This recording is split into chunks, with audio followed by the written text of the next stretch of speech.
Bună ziua, dragilor! Sunt Dr. Petrache și vă invit să vă abonați la canalul meu pentru cele mai noi informații. Astăzi discutăm despre protecția solară în cazul în care suferiți de diabet zaharat și nu numai. Protecția solară pentru persoanele cu diabet zaharat și nu numai este foarte importantă. Soarele emite radiații ultraviolete care pot distruge pielea și ochii. Atunci când soarele este pe cer, fiecare dintre noi ar trebui să își ia anumite măsuri de protecție pentru a limita expunerea exagerată la soare.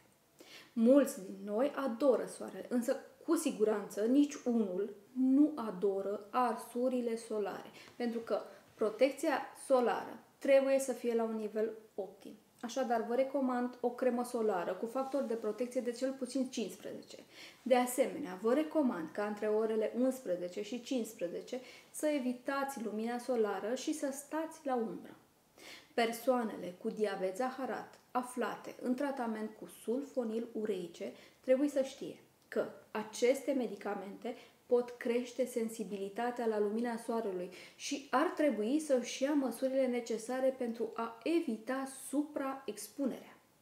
Persoanele care suferă de diabet zaharat trebuie să aibă grijă de picioare.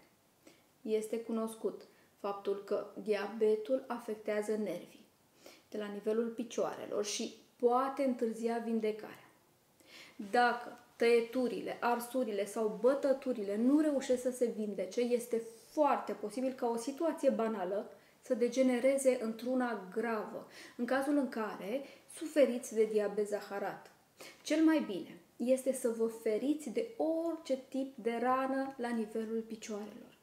Persoanele cu diabet zaharat sunt sfătuite să nu umble desculțe, pentru că tăieturile sau rănile de orice fel pot apărea fără ca ei să le observe. Tot la fel de important este ca diabeticii să poarte pantofi confortabili, care nu lezează piciorul în niciun fel.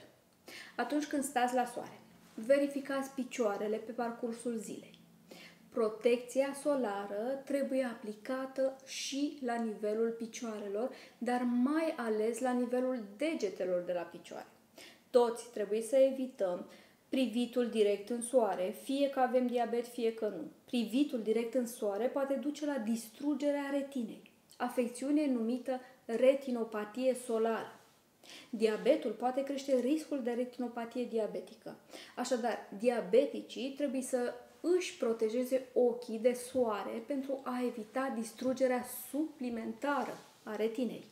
Ochelarii de soare cei mai potriviți sunt în acest caz cei marcați UV400 sau cei care oferă protecție UV de 100%.